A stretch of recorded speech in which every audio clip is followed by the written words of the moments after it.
Didysis popiežius Leonas Ksaitil sakė: Amerikos žmonės turi išlaikyti dosnumo požiūrį į imigrantus.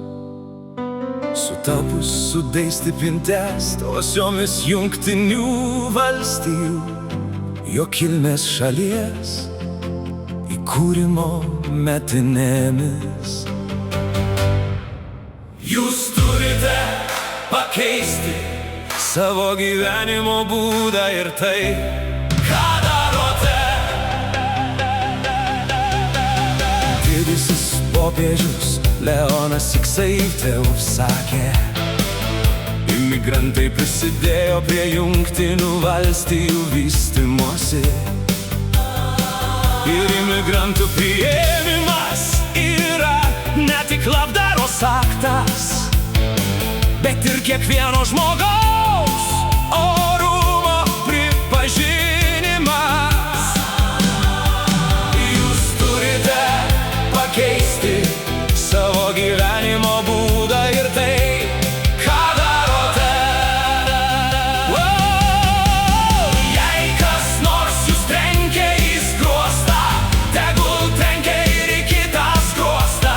Jei kas nors atima jūsų paltą, tegul atima ir jūsų marškinius.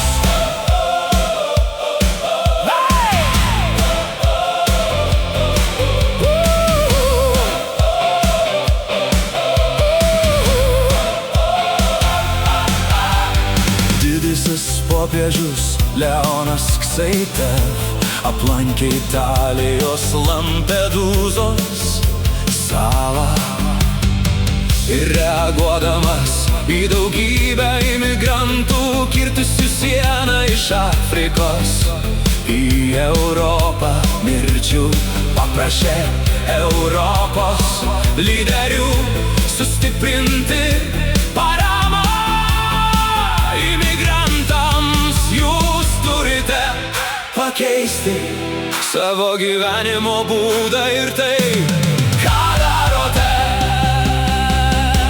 Mylėk savo artimą kaip save patį.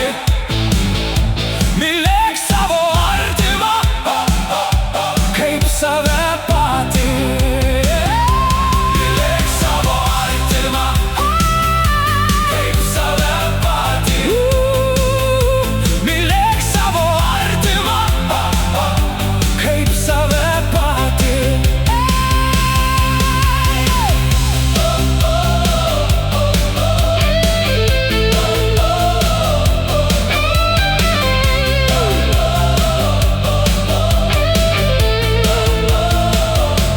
Mylėk savo artimą kaip save patį. Mylėk savo artimą kaip save patį.